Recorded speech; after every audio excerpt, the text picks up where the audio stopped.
The test is in 4 sections. At the end of the test, you will be given 10 minutes to transfer your answers to an answer sheet. Now turn to Section 1. Section 1. You will hear a telephone conversation between a client who wants to rent short-term accommodation and a rental agent. First, you have some time to look at questions 1 to 5.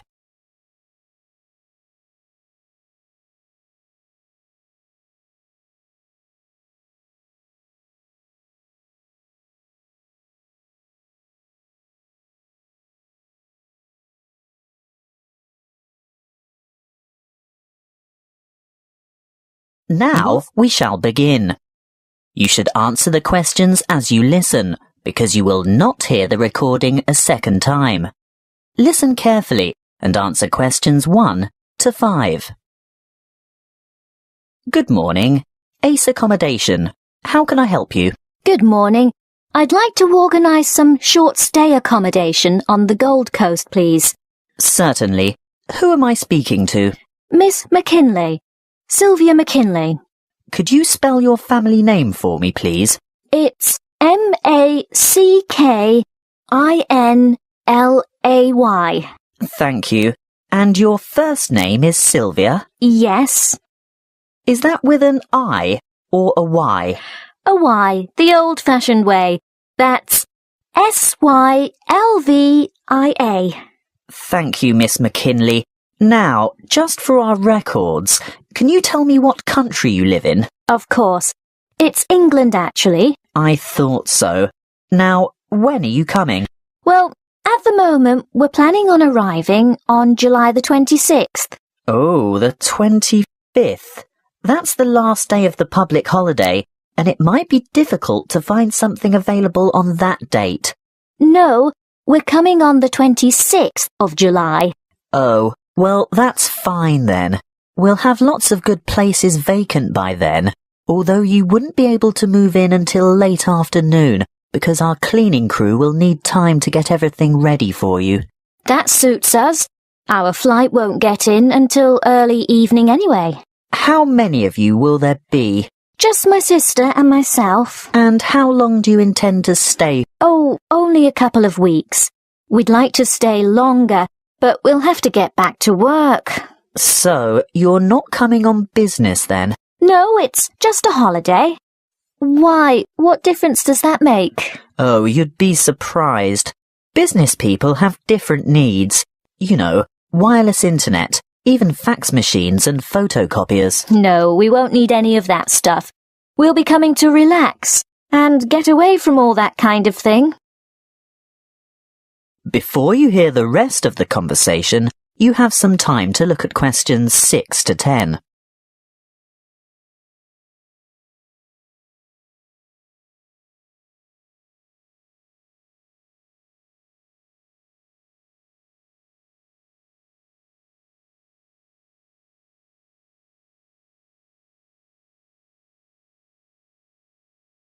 Now listen and answer questions 6 to 10. Good. Now, what exactly are you looking for? A house, a duplex, or an apartment? What's a duplex? Oh, that's what you might call a townhouse or a unit. You know, 2 houses semi-detached on the same property. Oh, I see. I think an apartment will suit us just fine. And how many bedrooms? 2. 1 or 2, it depends on the size. My sister and I don't mind sharing if it's a decent-sized bedroom with 2 beds. Well, that makes it easier. And car parking? Will you require a lock-up garage? They're a little harder to find with an apartment. We'll have a hire car, and as far as I know, there are no regulations concerning car parking.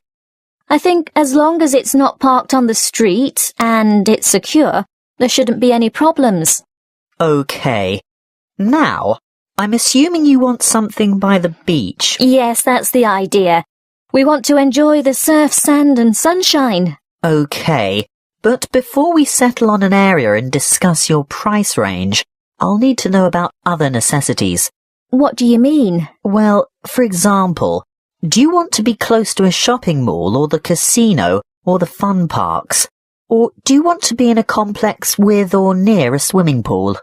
No, none of that really matters to us. But we'd like to have reasonable access to the motorway so that we can drive up to Brisbane to visit friends there.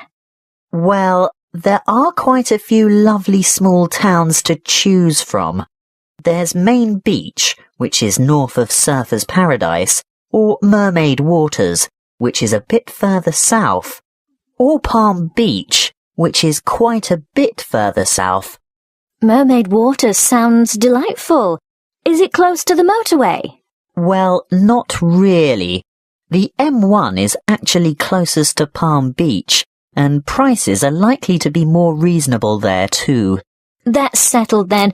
Palm Beach it is. Now, if you'll just give me your email address, I can send you information about the town and lots of photos. Well, my email is smac13@hotmail.com. And one final thing. How much are you looking to spend per week on accommodation? Do you want something at the luxury end of the market? You know, newly redecorated, great views, all the mod cons? Not necessarily. Could we get something clean, comfortable and reasonable for $1,200 a week? Could you stretch that to $1,500 a week? I've got a property in mind that you'll absolutely love, but you'd have to go to $1,500. $1,200 wouldn't cover it. All right then, but that's our top limit. Good. I'll get onto this straight away, and there should be something in your inbox shortly. That is the end of section 1. You now have half a minute to check your answers.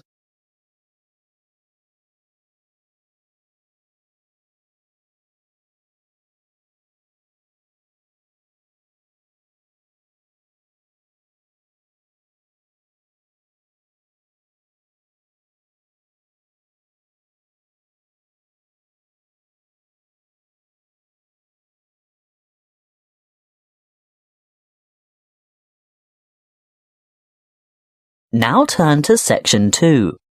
Section 2. You will hear a member of the Active Outdoor Club talking to a group of interested potential members. First, you have some time to look at questions 11 to 14.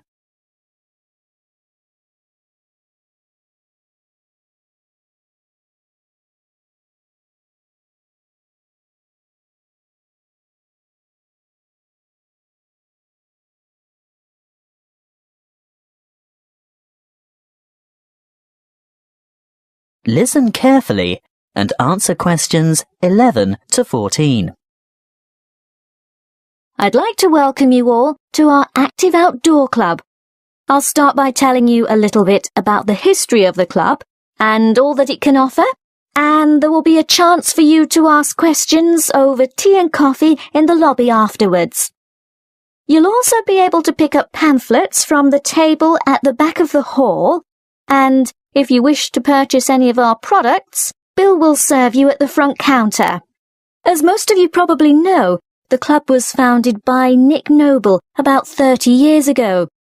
He thought of placing an advertisement in the local newspaper or erecting a billboard somewhere, but it was the radio that he decided on to reach the most people.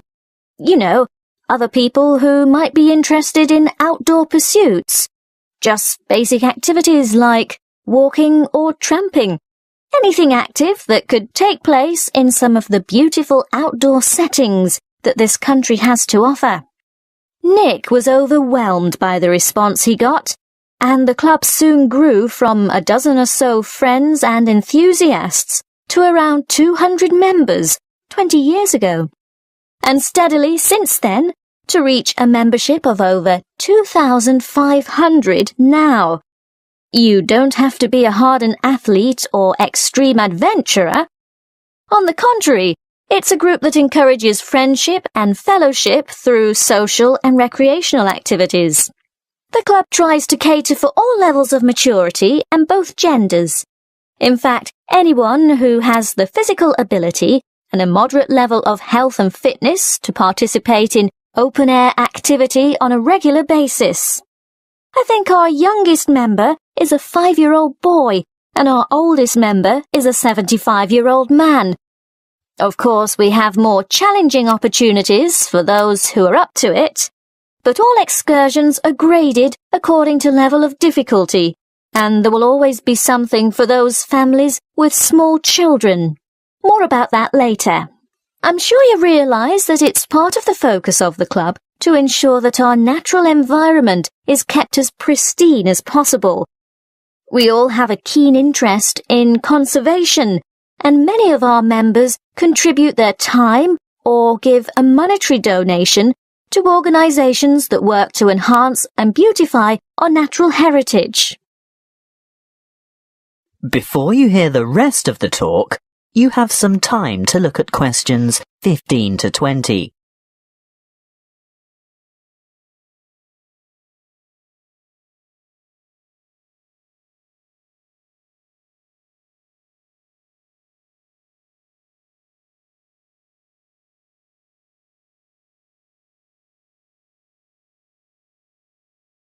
Now listen and answer questions 15 to 20.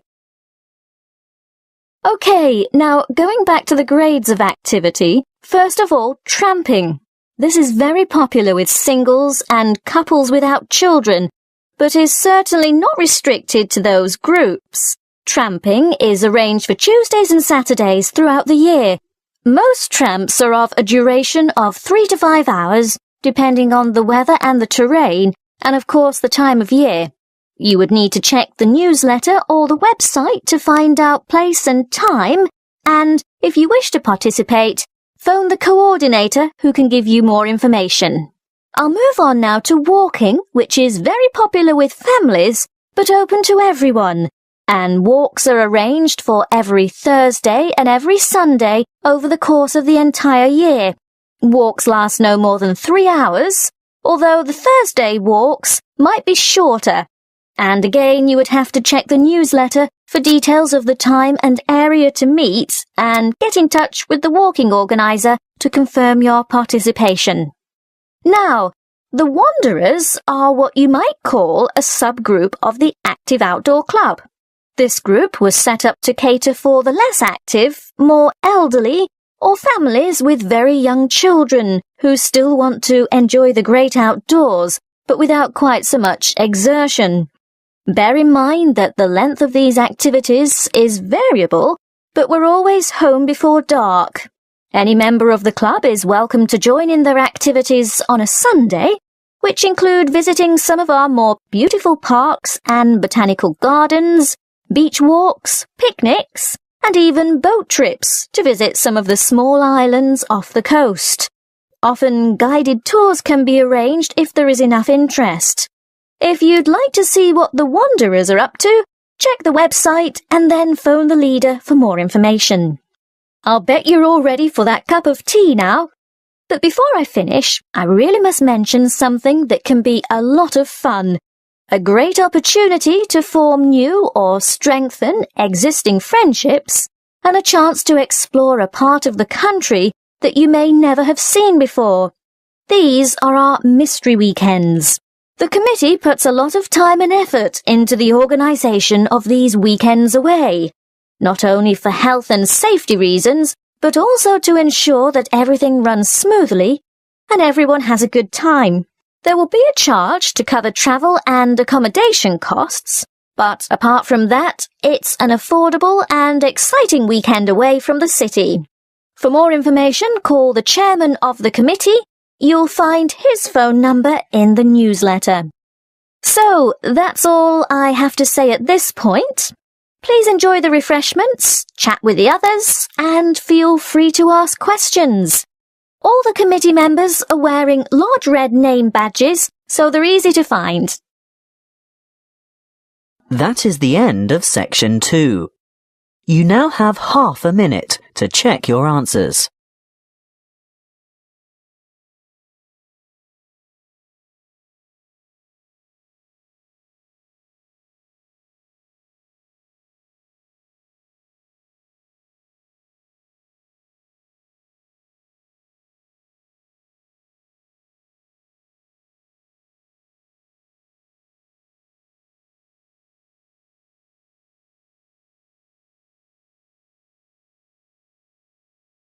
Now turn to Section 3. Section 3. You will hear a conversation between an academic advisor and a student asking for information about a particular subject that she wants to study. First, you have some time to look at questions 21 to 26.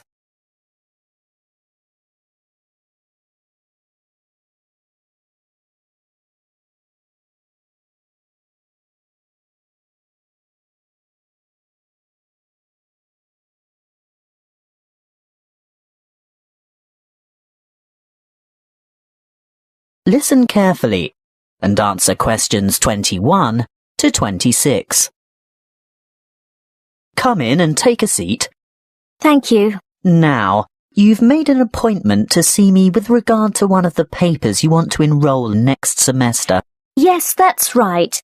It's the Globalization and Educational Change paper, GEC 692. Ah, well, I know the one you mean, but all the code numbers are going to change next semester, so although the course name will stay the same, the code will be ED995. Not that you have to worry about that. But the content will be the same, right? Oh, yes, to a large extent.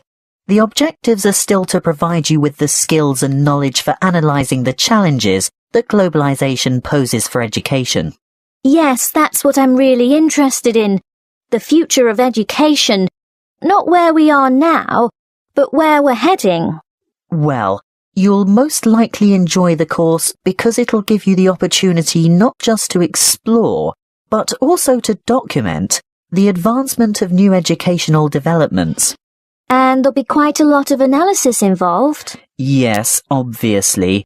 But once you've examined how education has been affected by cultural values and socio-economic structures, you'll go on to debate the pros and cons of the restructuring of public education in view of rapid globalization. I see, but when you say public education, do you mean worldwide? No. That would be far too large an undertaking for just one paper. You'd probably choose to work with the education system within your own state or country. Sounds interesting, but isn't it a bit restrictive? Not at all. From there, you'd move on to explore the impact of internationalization on curriculum diversity in both developing and developed countries. Have you had a chance to look at the assessment criteria yet? Actually, I have. And it makes me a bit nervous just thinking about it. Why's that? Well, I see that the first assignment starts with an illustrated PowerPoint presentation to the rest of the class. I've never done one before. No need to worry. You can get help with that. Anyway, this presentation isn't graded. It's what we call a formative assessment. The feedback you get will help you to finalise the written review. That's a review of those academic articles in the first part of the reading list, right? Yes, but you only have to choose 5 of them. That first assignment is worth 30%. And the second assignment? There are 2 parts to that also, and both are graded. 20 marks will go towards your participation in a seminar, and then there's a 5,000-word essay, which will be graded out of 50. Thanks. Before you hear the rest of the conversation, you have some time to look at questions 27 to 30.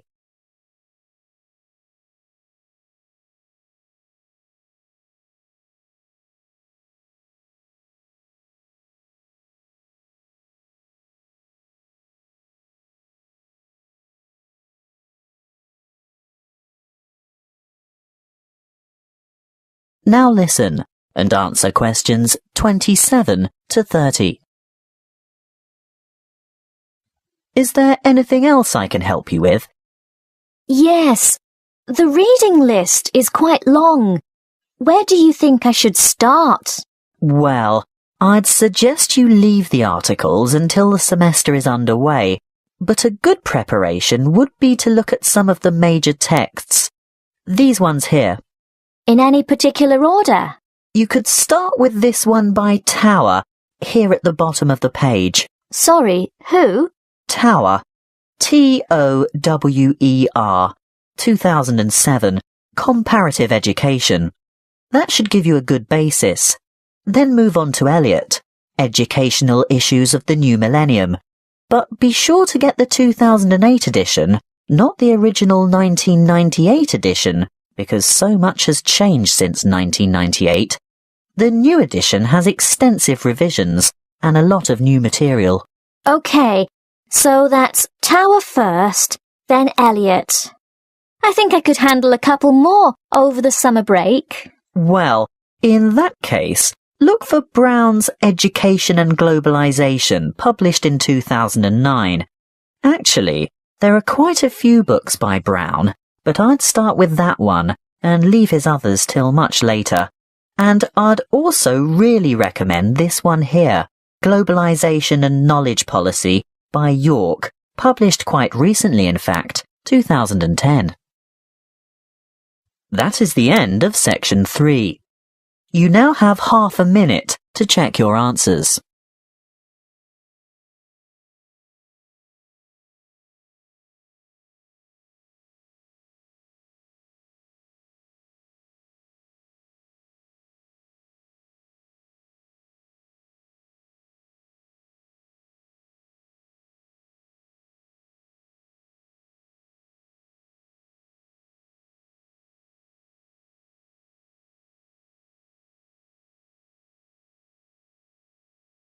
Now turn to section 4.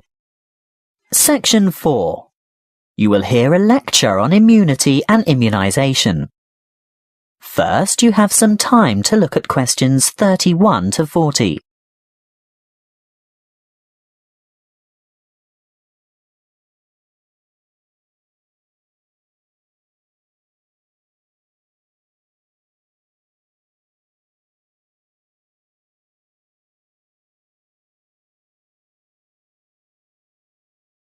Listen carefully and answer questions 31 to 40. Good afternoon, and thank you for your warm welcome.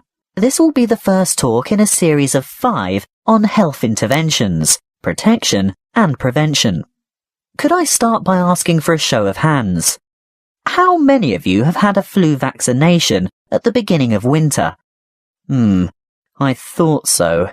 You young ones always think you're indestructible. Well, as you are no doubt aware, disease-spreading germs or pathogens are everywhere. On a daily basis, the human body has to ward off attacks by various harmful bacteria and viruses. A healthy body has a good defense system against many of these germs, but the defense only operates well against microorganisms that it has already encountered, in which case it is said to be immune. There are 2 ways in which humans acquire natural immunity. Actively, when a person has first suffered and then recovered from an illness, and passively, when ready-made protection is transferred into the body, for example, from the maternal blood via the umbilical cord to an unborn child, or through breast milk. Now, artificially acquired immunity can help the body to fight disease, so we can use active immunization as a preventative measure. This is when a person is vaccinated against an illness by injection or oral ingestion of a tiny amount of weakened or inactive germs, not enough to actually cause him or her to contract the illness, but sufficient for the body's defense system to recognize and respond to the threat by forming antibodies. Intervention using passive immunization, on the other hand, is a method of curing an illness after it is too late for prevention. It is less effective than active immunization and takes longer to work. It is used when the body has already been invaded by bacteria and the person is ill. In this case, there is no time for the body to make antibodies of its own, so proteins, usually taken from the blood of animals, are injected to equip the patient with the essential antibodies to combat the particular illness. Let's have a quick look at a bit of history. The discovery of vaccination to boost the body's immune system by making it sensitive to particular disease-causing bacteria was made by an 18th century English doctor called Edward Jenner. he noticed that survivors of smallpox, a common but extremely dangerous disease, never contracted the disease a second time. In other words, they were immune. He studied a similar disease in cows called cowpox and realized that people in contact with the infected cows became ill with symptoms resembling smallpox. However, this disease was quite mild by comparison, and those who contracted cowpox were then immune to smallpox. He conducted an experiment by injecting a child with a small amount of pus taken from a cowpox pustule. The child subsequently became ill, but soon recovered. Later, he injected the child with pus from a smallpox pustule, and the child did not get sick. He had developed immunity to the more dangerous disease. The antibodies produced to fight the cowpox bacteria had been able to fight off the smallpox bacteria. What are antibodies? Well, antibodies are made by white blood cells called B lymphocytes, and this is done in response to the presence of antigens, or other bacterial toxins, which have been released by the microorganisms, what we commonly refer to as germs, that have invaded the body. These Y-shaped antibodies, or you can think of them as antitoxins, may stop the toxins or repair the damage they have done by what is known as the antigen-antibody reaction, which takes place within the plasma of the blood. A correct antibody, for that disease, clings to a particular antigen in order to render it harmless. Large numbers of these pairs clump together to form a bigger unit.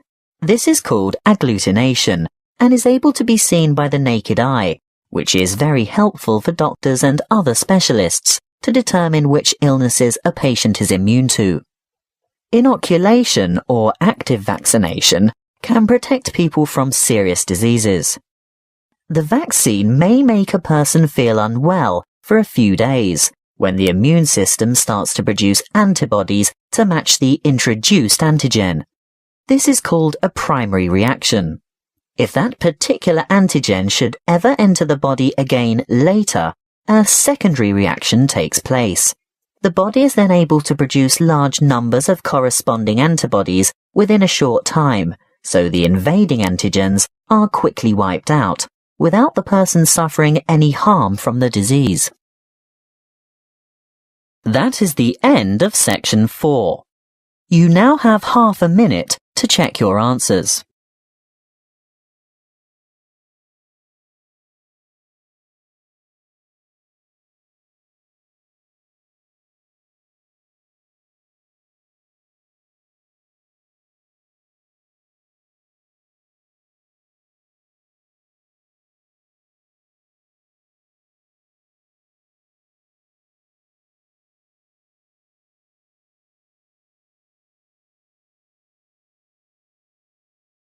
That is the end of the listening test.